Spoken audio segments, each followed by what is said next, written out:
Ang problema ng Pilipino, kailangan harapin ng mga Pilipino. Ang gobyerno ng Pilipino, kailangan ang nasusunod mga Pilipino. So, wala po dapat sa buto natin ang cover-up, ang pagtakpan ang totoo, ang kasinungalingan. So, kung may corruption, dapat ma-expose. Fast forward 2025. Nung nanalo na po sila Senator Lacson, Senator Tito, Senator Bam, Senator Kiko, etc. Kinontak ako ng isang malapit sa Pangulo, etc. At sinabi kung hindi matatanggal si Cheese, ako na lang. February 2026, yung ibang mga kasamahan ko, sinabi na, ginamit na yung blue ribbon, may mga pinagtakpan sa majority nila, no? May mga pinakita sa akin whether ito yung pong... Basta saka ko na ilalabas yung mga ebidensya, but basically ang sinasabi, nakipagsabuatan si Senator Lacson sa administrasyon. Senate President Alan Peter Cayetano may pasabog laban kay Senador Ping Lacson.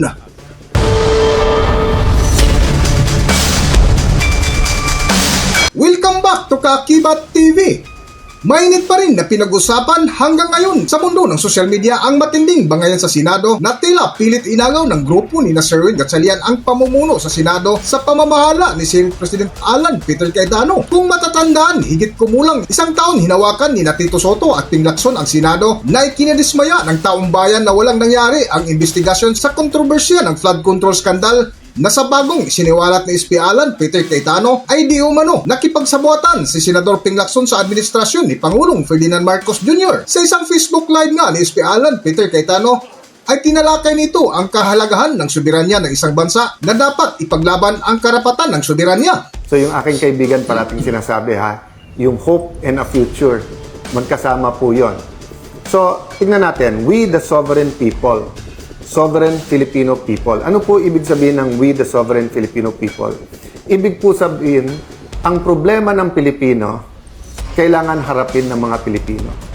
Ang gobyerno ng Pilipino, kailangan ang nasusunod mga Pilipino. Hindi pwede dito na yung ibang bansa, no matter how powerful, so dun sa nagsasabing pro-US sila, pwedeng maka-impluensya pero hindi pwedeng ang Estados Unidos ang nagdesisyon para sa atin. Sabi naman nung iba, may mga pro-China. Hindi pwedeng ang China ang nagde-decide para sa mga Pilipino. Having said that, when you are a sovereign people, you decide. Not because you're anti-whatever other nation. Ako po, hindi ako anti any other nation. I am pro-Philippines. So I will decide based on 3 books. Yung rules ng Senate, yung Philippine Constitution, at ang Biblia. Yan po yung 3 libro na susundin ko. At walang conflict yan sa sovereignty. Ano po yung pangalawang nakalagay? Imploring the aid of Almighty God. Tayo po ay makadiyos na bansa. So regardless of faith, no? Bawal po na magkaroon ng official religion ang Pilipinas. Pero hindi po bawal ng ating mga religious leaders ay magbigay ng kanilang mga opinion, guidance, principles, values, no? Ang hinihingi ko lang po that it should all have a common denominator, which is the love for God and love for country, and not hate. Ang sabi po dito, in order to build a just and humane society, so we're here po to build. Dapat po nation building ang ating ginagawa. Ang nakalagay po dito, establish a government that shall embody our ideals and aspirations. Ang ibig po sabihin nun, meron po tayong values, meron po tayong ideals. For example, nasa ilalim po, the regime of truth. Isa pong ideal yon. Sa patuloy nga ng paksa ni SP Alan Peter Cayetano ay nanindigan ito sa nangyaring korupsyon ng ating bansa na dapat walang gawing cover-up ang Senado para pagtakpan ang katotohanan. So wala po dapat sa buto natin ang cover-up, ang pagtakpan ang totoo, ang kasinungalingan. So kung may corruption, dapat ma-expose. Kung may pandaraya sa eleksyon, dapat ma-expose. Kung may mga pinatay, dapat managot yung mga pumatay. So, I just want to emphasize one more thing, no? The blessings of independence and democracy. Ano po kayo kabaliktaran ng blessing? Curse po. So, meron pong curse ang dependence. So even po, as we are today, hindi katulad ng panahon ng Kastila, panahon ng Hapon, panahon ng Amerikano, na sasabihin hindi tayo independent.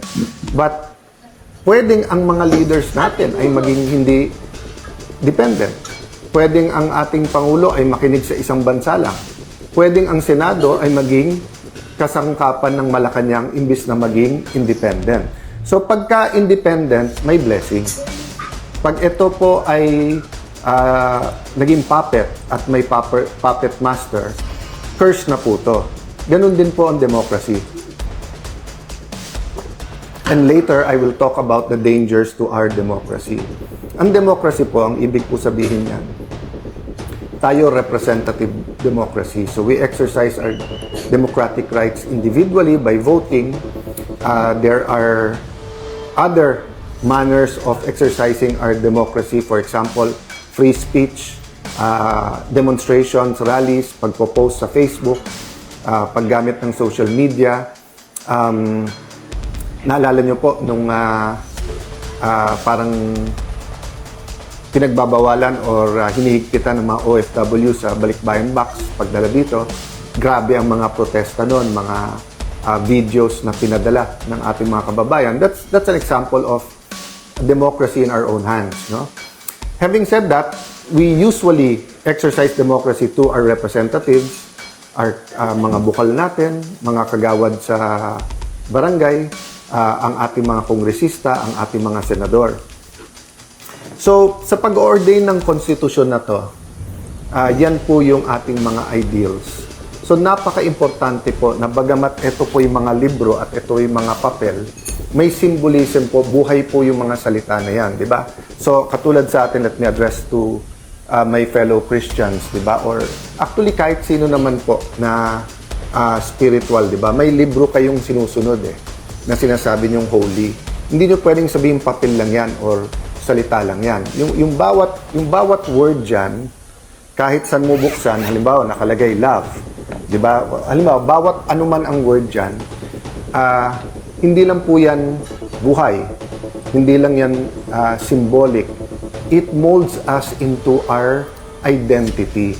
And yung identity po, for example, no, hindi mo pwedeng sabihin na si Juan de la Cruz ay isang Christian Filipino na mahal ang Diyos at mahal ang kapwa niya. Tapos ang ginagawa niya ay lahat ay labag sa loob ng Panginoon at ang ginagawa niya ay walang iba kundi pang-aapi sa kapwa.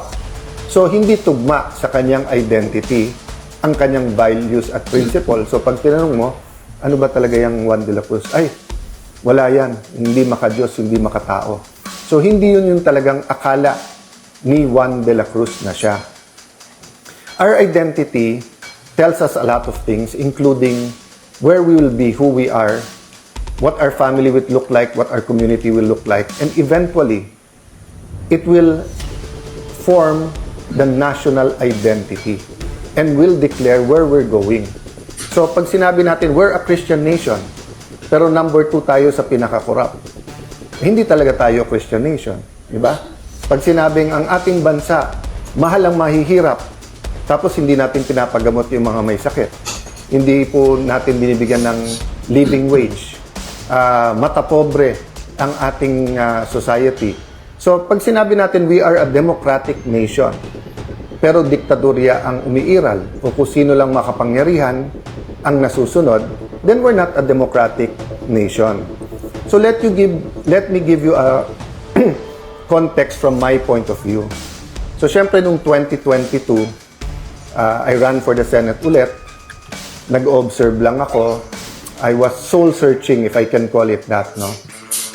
And of course, I had my own questions, di ba? Dahil, yun nga, martial law baby ako. I was very supportive of Ferdinand Marcos Sr. Panahon po namin yung, I was 13 years old, 12, 13 years old, nung namatay si Senator Benigno Aquino. I did not really know who he was until he attempted to return and he was killed, no?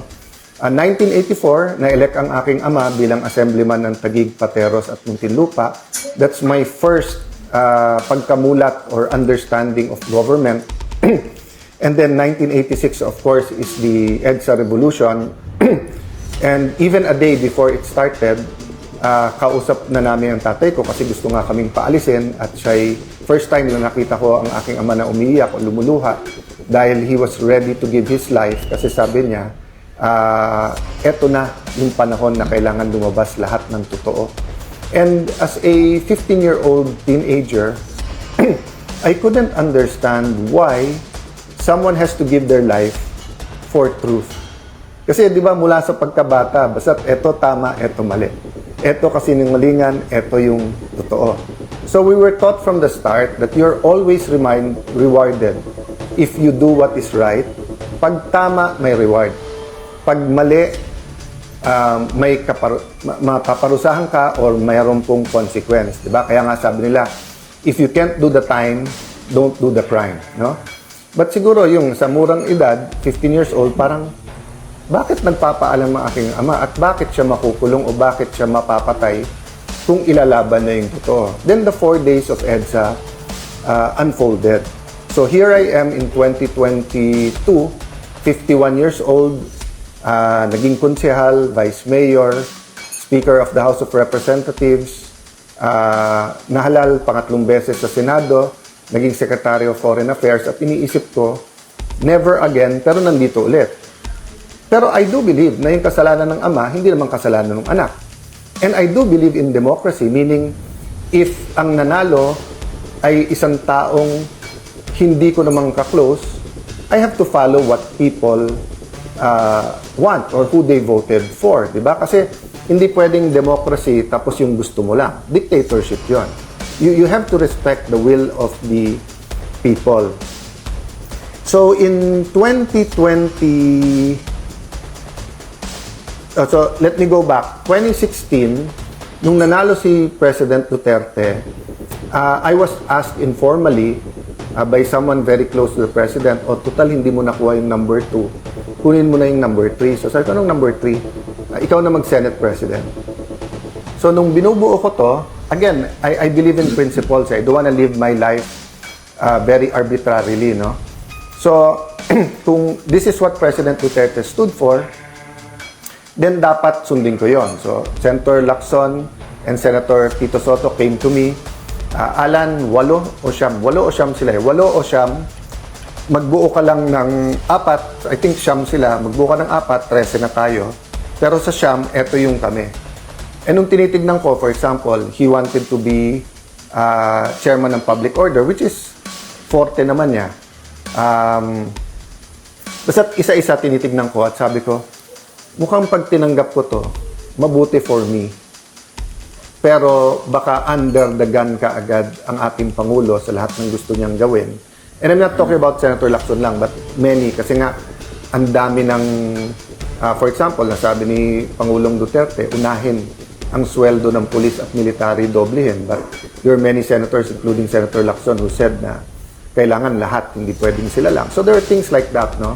Then I found out they were talking to Senator Drilon, who was the Senate President then, and kung sasama din, ibibigay yung Committee on Justice kay Senator De Lima, na alam kong gagamitin lang niya para siraan ang ating Pangulo dahil ilang taon siyang chairperson ng Human Rights Commission at ilang taon din siyang Secretary of Justice. Pero hindi naman niya kinasuhan ang dating Pangulo. So sabi ko, i-offer nyo sa akin yan, pero isusubo nyo ito. Hindi ko po tinanggap. It was painful po because nga ako po ang kasama ng Pangulo, pinaglalaban ko at pinorma ko yung Senate majority ko to be supportive. But Senator Coco and Senator Tito said independent Senate, kailangan walang impluwensya ang Malacanang, etc., etc. So the rest is history, but that's my first point, no?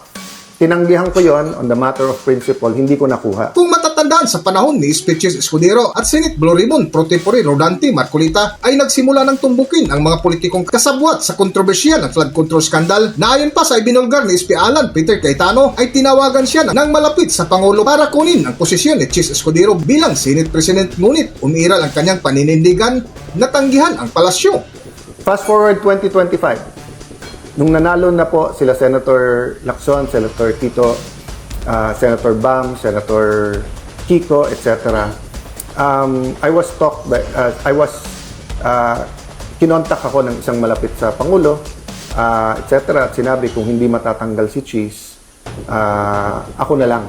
No, walang basbas ng Malacanang to, pero ang kausap sila Senator Tito, etc. And it happened a second time nung uusapan namin yung tungkol sa Commission on Appointments. Sinabi sa akin ni Senator Loren yun, na alam mo naman kung anong offer. Sabi ko, guys, para kung kapatid na si Cheese, marami na rin kaming beses na magkalaban, but we promise each other to pray together, consult each other, move forward each other. So, naintindihan ko karamdaman nyo, pero hindi ko pwedeng kunin sa kanya. I can't do that, no? So, tinanggihan ko ulit. Ngunit hindi pa man nag-iinit ang investigasyon sa flood control scandal, ay agad naagaw ni Tito Soto at Ping Lacson ang pamumuno sa Senado na ikinadismaya ng taong bayan na sa halos isang taon na investigasyon sa kontrobersya ng flood control scandal ay walang nangyari. Sa bagong isiniwalat nga ni SP Alan Peter Cayetano ay di umano nakipagsabuatan si Senador Ping Lacson sa administrasyon ni Pangulong Ferdinand Marcos Jr. para pagtakpan ang mga mastermind. Para sa buong kwento, narito ating panorin ang kabuuan ng video. Narito ang video. February 2026, yung ibang mga kasamahan ko, sinabi na, ginamit na yung Blue Ribbon, may mga pinagtakpan sa majority nila, no? May mga pinakita sa akin whether ito yung basta saka ko na ilalabas yung mga ebidensya, but basically ang sinasabi, nakipagsabuatan si Senator Lacson sa administrasyon para iporma laban kay Jinggoy, kay Cheese, kay Joel, etc. Regardless kung may zero truth, partial truth, or whatever. And then may mga pinagtakpan, no? From masterminds lower. And then iba-ibang grupo 'yon, ha. Wala pa yung wala pa atang 18 noon yung Marines. So ang inudyukan namin noon ay si Senator Loren. So again, wala naman nagsabing dapat ako, binigay ko sa kanya. Nag-usap kami, sabi niya, Alan, sana tayong dalawa, no? But kaming dalawa, meaning mag-sharing din kami. So when we were going to execute, dahil may 14 na kami, biglang may mga tumawag at doon po nag-umpisa. Doon ko nalaman na negotiable pala yung mga kaso nila.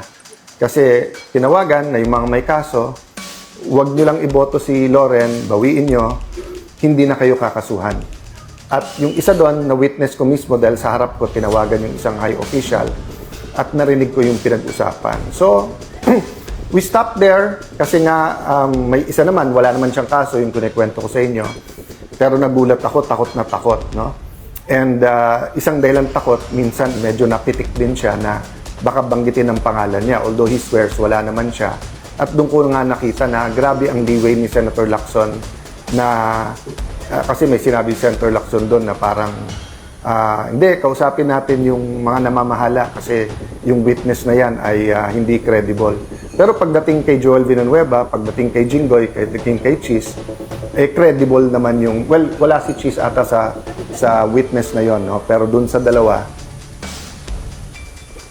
or at least kay Senator Joel, yung witness na, yung particular witness na yon. So what happened is sometime March, I went to see two people. No, one is someone not in government, very close to the president, and the other one is very, very high official. Basically, ang sinabi ko, sumunod yung mga kasama ko, hindi naman inelect si Senator Loren. Kami, tatlo lang ang gusto namin.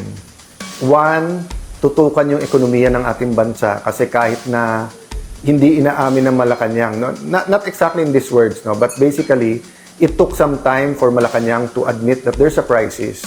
And they didn't create the crisis. The crisis came from the US, Iran, and Israel conflict. No? But it took in denial for the first 2 weeks ang Malacanang.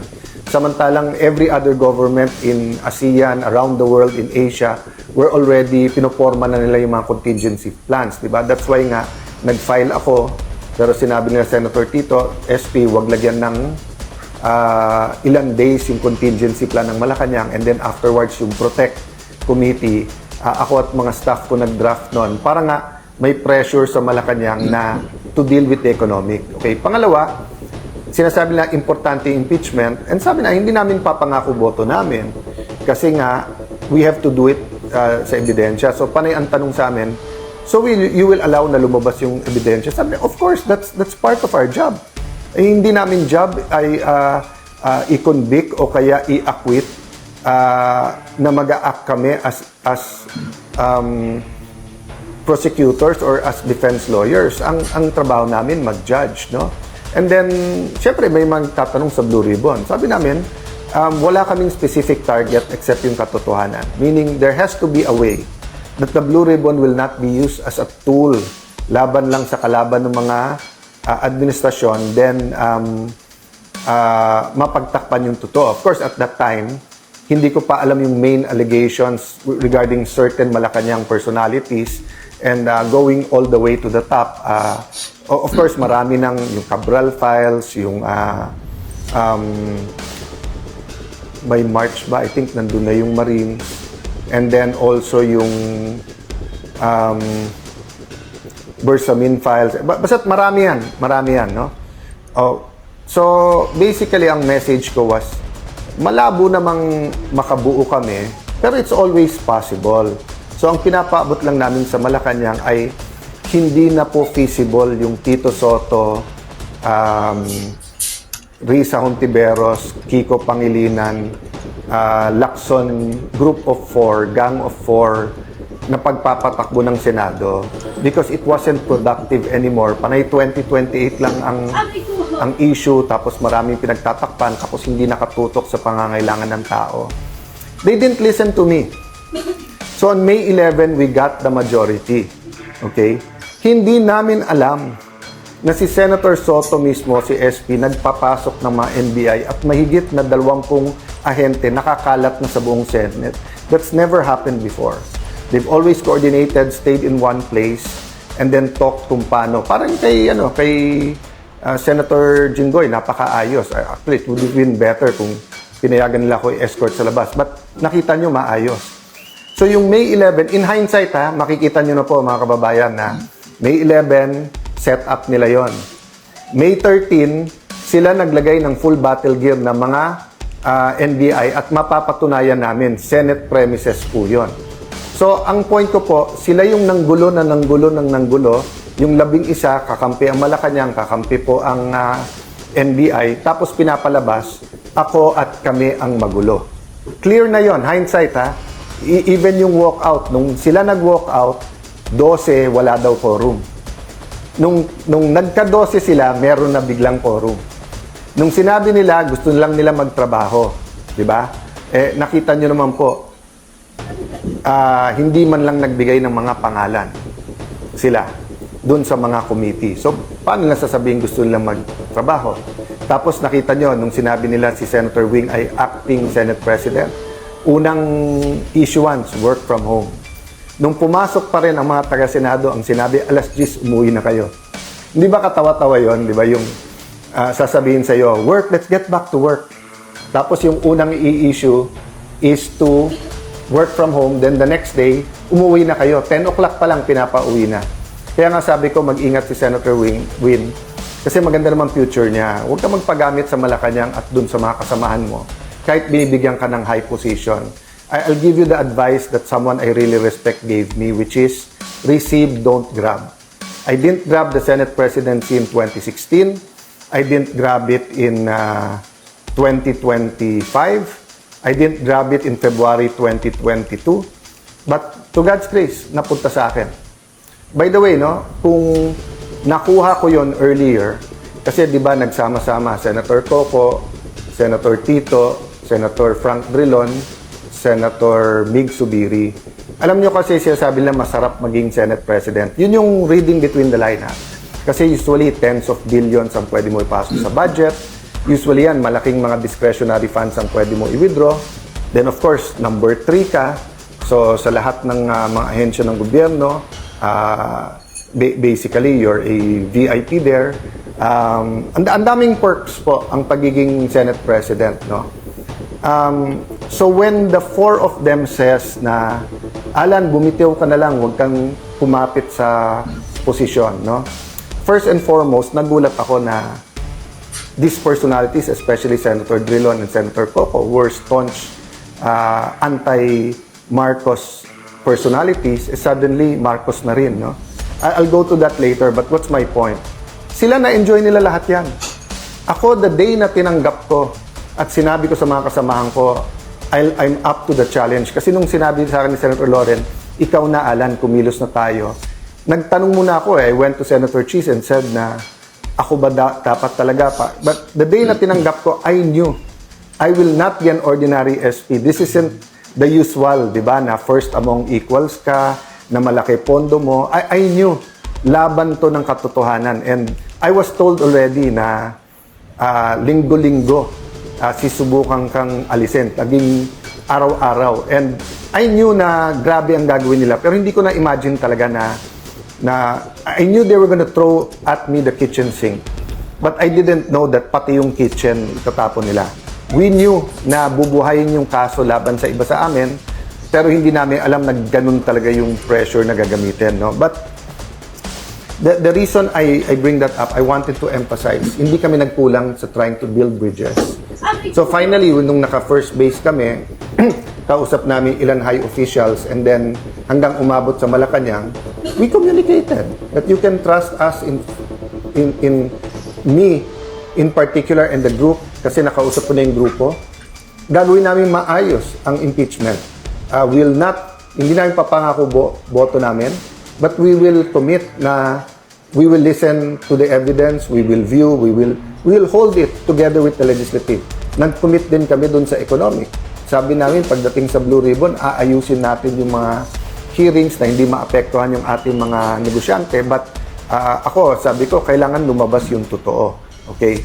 So, hindi po kami nagkulang. So, yung 11 sa pagko-convince sa Malacanang na kalaban yan.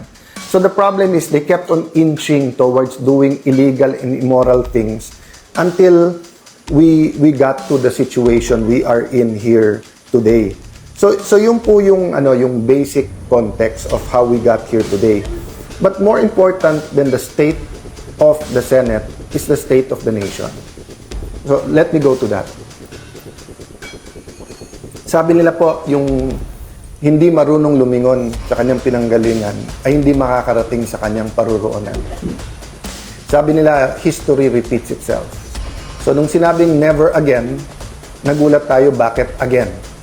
But I think all of us, not only those who voted for the Marcos Duterte team, but even those who didn't, were praying and hoping maging successful dahil ang success ng administrasyon na to ay success natin lahat. Ano naging problema? Slowly and clearly, a pattern of corruption was shown. And then, nung sinabi ng Pangulo, mahiya naman kayo, lumabas po dito yung pinakamalaking corruption scam sa Pilipinas, involving trillions of pesos, including stolen money of at least hundreds of billions of pesos. By the way, si Senator Joel was one of those who first warned about it. So, kung ang sasabihin nila, paano naging Pangulo yon dahil he warned about it. Well, winar ng Pangulo, that was I think SONA ng 2025, but si Joel has been warning since 2023. To be fair, panahon pa ni Duterte, sinasabi niya na bantayan yung flood control sa Bulacan. So, what is the state of the nation? Remember when President Marcos Sr. was elected, he was very, very popular. No? I think he still is one of the greatest orators of the Philippines, and he knew our culture, alam niya yung damdamin ng Pilipino eh. At alam niya nung mga panahon na yon, when communism was sweeping the world, when there was the Cold War, and then it was sweeping Southeast Asia. And if you look at Southeast Asia, it looked like a region na sigurado ang gera, with a conflict with Malaysia over, hindi pa yung South China Sea noon, yung Sabah pa. And then, iba-iba ang religion at iba-iba ang form of government, no, ng Thailand, Singapore and Malaysia had a problem. Thailand had a problem with its neighbors, di ba? Kaya kung hindi nga nagkaroon ng ASEAN, maaring naging war-torn ang ASEAN countries. But my point is, nagamit yung fear of communism, and then because from number 2 in the in the world sa ekonomiya. We were number 2, number 1 ang Japan sa region natin sa Asia, number 2 ang Pilipinas, then suddenly number 2, number 3 tayo sa bottom, di ba? After by the time na mag-EDSA revolution na. But the point is, ginamit yung economic crisis, ginamit yung class war, di ba? Yung oligarchs, yung control ng oligarchy sa Kongreso at sa ating ekonomiya at yung komunista. So it was such a big fear that many accepted martial law, di ba? And that's how we lost our democracy. So by the time na we regained it in 1986, an Aquino had to give his life, and then there was a need of the people to march on EDSA in the EDSA revolution. So fast forward, EDSA 1, EDSA 2, EDSA 3, iba-ibang stories, but we continued to fight corruption, and there were different kinds of abuses. But what's happening now? Basically, what's happening now is for the fear that magkaroon ulit ng Duterte administration, kampi na lang tayo lahat sa Malacanang. Diba? That's why sabi ko, meron tayong Marcos pa rin. These are the loyalists from the start. And of course, the Dutertes and Marcos ran together in 2022. But you've always had those who continue the legacy of President Cory Aquino and one of our country's heroes, Senator Benigno Aquino. Yung, whether you call them Dilaw, whether you call them yung halo-halo, yung Laban, PDP Laban, all these political parties, Dilaw, tapos naging pink because nga nagkaroon ng mga issues during the Duterte time, no? Pero nagulat nga ako na gumising tayo isang araw, dalawa yung kampo. Kampo ng Duterte at yung Marcos pa rin na nagsama na yung Marcos na rin.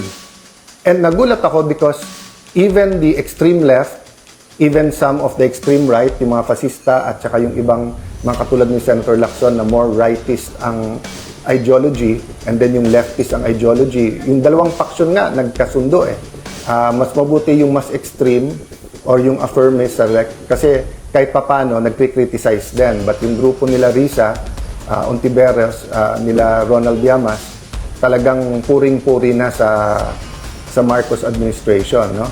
So, naging Marcos na rin. So, nagulat din ako. People like Senator Drilon, people like Senator Coco. Because Senator Coco may tampo sa mga Duterte. So, never mind na lumalabas Marcos na rin. Ang importante to prevent another Duterte administration. And I don't blame those who think that extrajudicial killing is a essential part of any Duterte administration. I don't take that against you. Yan yung paniniwala nyo. Iba paniniwala namin, iba tingin namin sa drug war, iba tingin nyo. But my point is this. In the same way that oligarchs, communism, and the economic crisis was used to lose our democracy, malayo na malapit na yung panahon na we're losing our democracy because of an economic crisis which is here, because of fear of another Duterte administration, and then because of the flood control na sobrang daming tatamaan sa ating lipunan.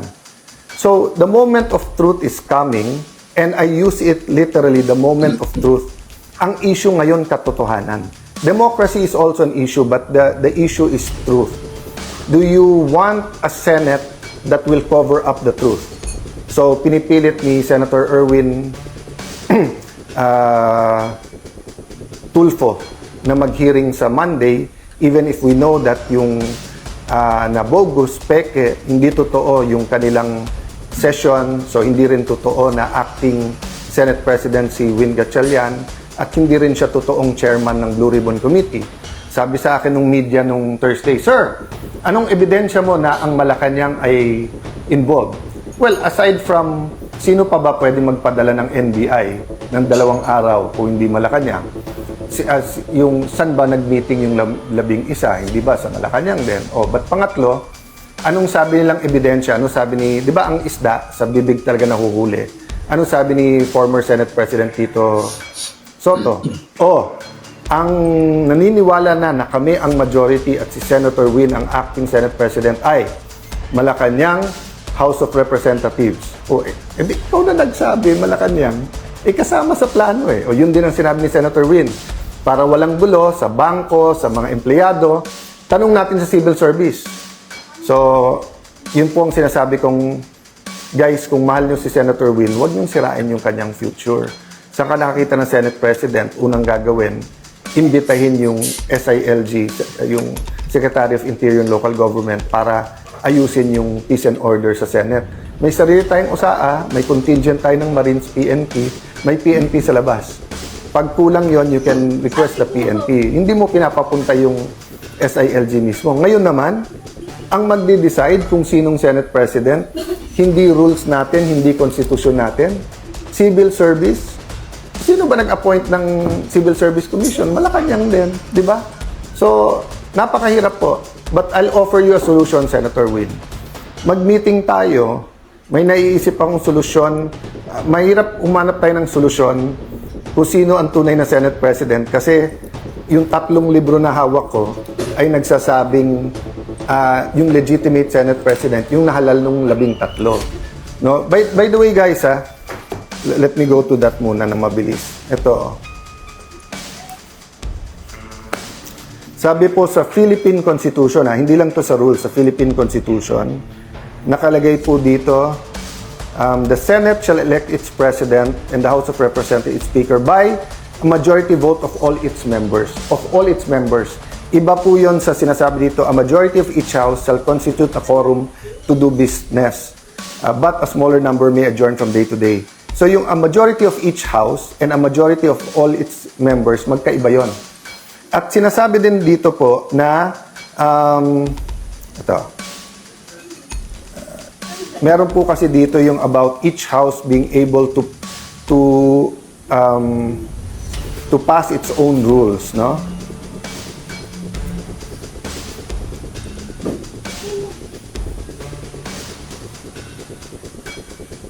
Each house may determine the rules of its proceedings.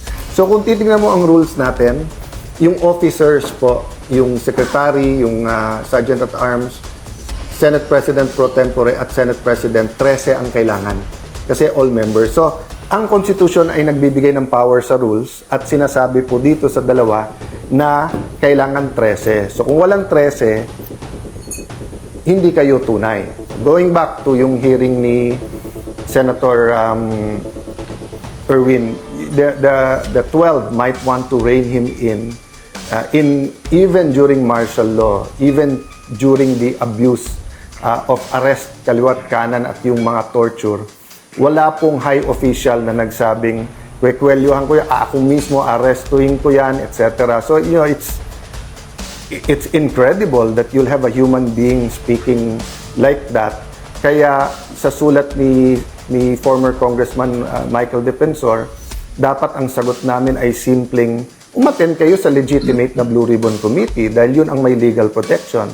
Pero siguro idadagdag ko dun sa sulat na yung ganun mental state ng isang senator tapos siya ang magiging chairman, walang makakapag-guarantee ng inyong safety doon. At tandaan nyo po, tapos na po tayo doon sa 18 Marines. Kung gusto nila ipatawag ulit under Senator Marcoleta, pwede mag-attend sila Senator Win. Pero nandun pa tayo sa 2 o 3 witnesses na ang bibigat at may mga dokumento at talagang mayayanig yung ating bansa. Kaya po nagkakaroon ng ganito.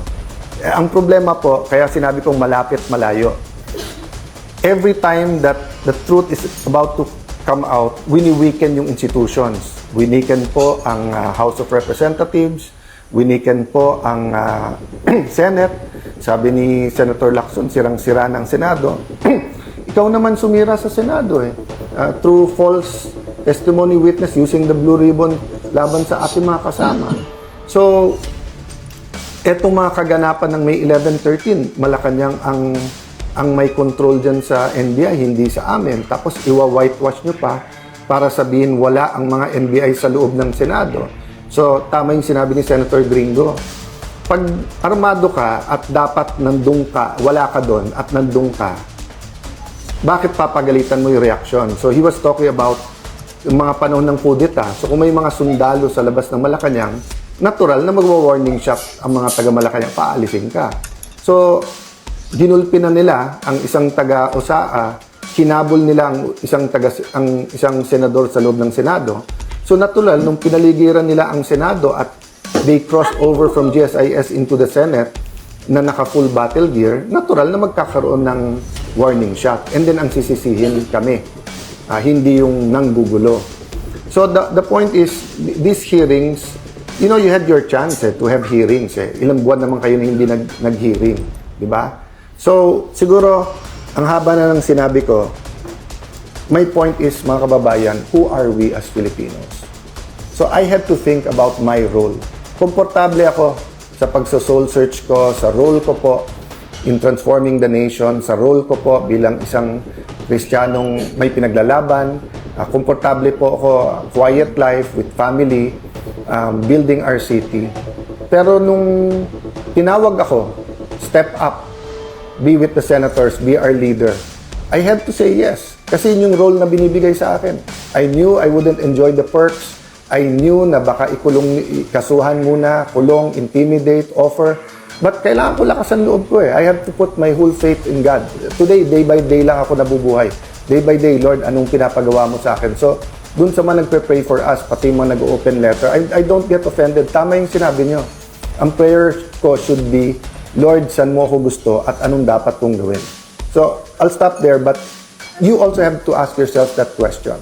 Whether you're a doctor, you're a lawyer, you're a soldier, wala kang trabaho, barangay tanod, anong role mo? Definitely to pray. Pero ano sa pagkikilos? Pagpo-post, pagpro-protesta, pagpapanood, kung ano nangyayari, let your voice be heard. Yung IBP, ngayon, nagsasalita pa isa-isa yung mga abogado. I mean, ang daming issues sa quorum, etc. But in electing the officers, no? Kahit basta't marunong magbasa, majority of all the members, di ba? Kaya nga sabi ng Malacanang, nire-review pa nila Constitution. Ang problema, they're bending the law and they're bending the Constitution, which is weakening institutions. At kaya nga tayo napunta sa diktatorya during that time. So in one sense, malapit na tayo because we keep trying to hide the truth. Okay, ulitin ko In one sense, malapit na po tayo kasi ilang institusyon na ang binaboy natin Nandun na tayo sa Senado And then, lahat ginagawa, hindi lumabas yung totoo. In the other sense, malayo pa.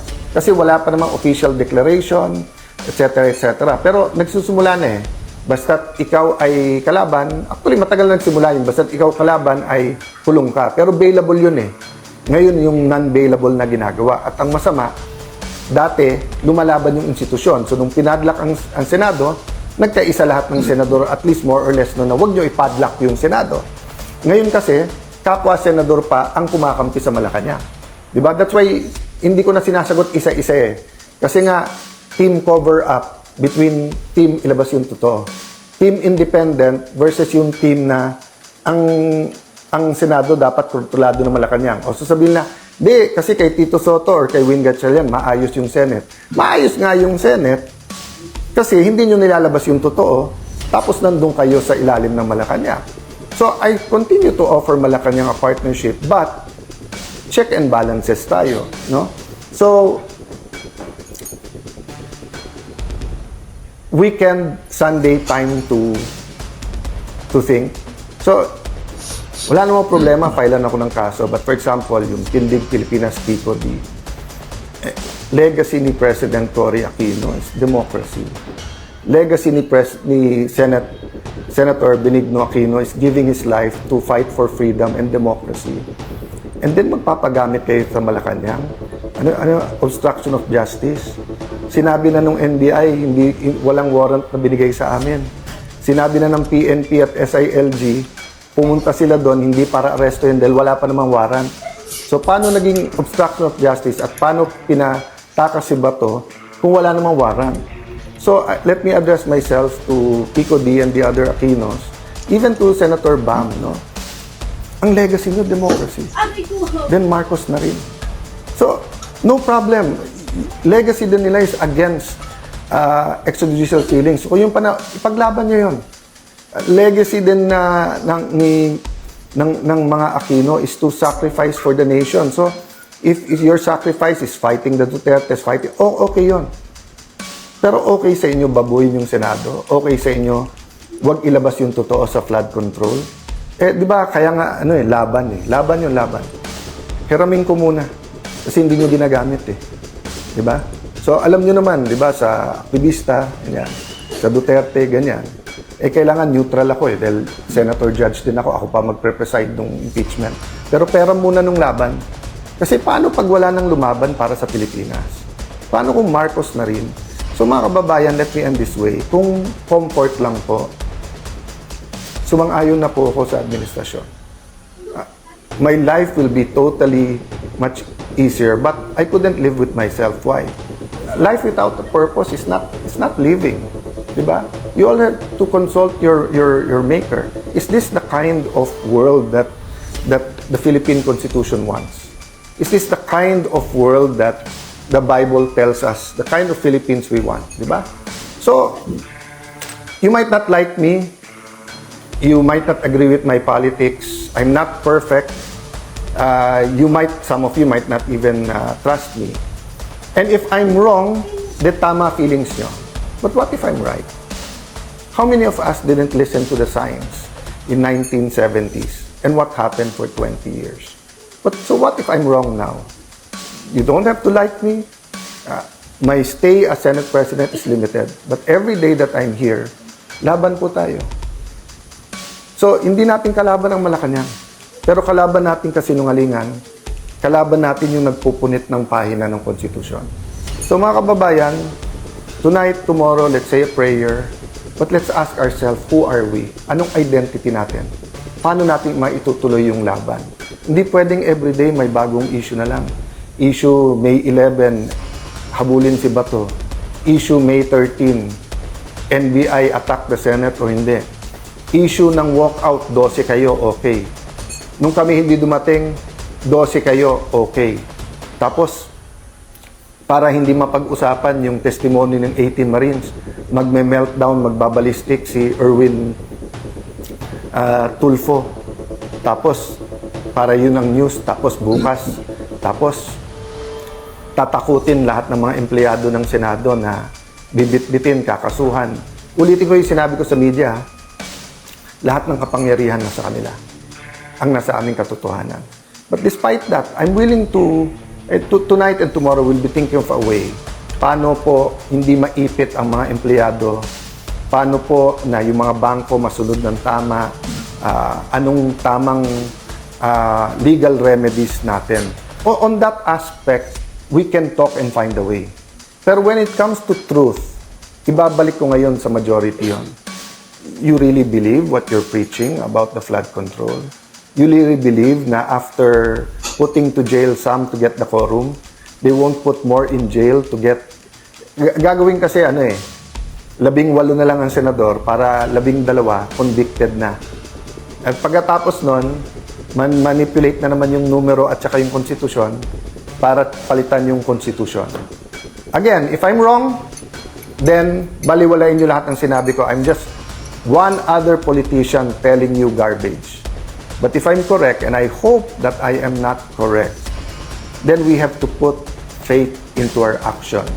Kailangan natin lumaban at kailangan natin humanap ng paraan para ipakita na hindi tayo papayag na muli pong ikulong ang ating demokrasya, na muling nakawin ang freedom ng bawat Pilipino.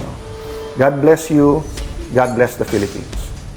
Hanggang dito na lang muna ang ating video at kung nagustuhan nyo, huwag kalimutan mag-subscribe at pindutin nyo na rin ang notification bell para ma-notify ka sa ating susunod na video. Maraming salamat!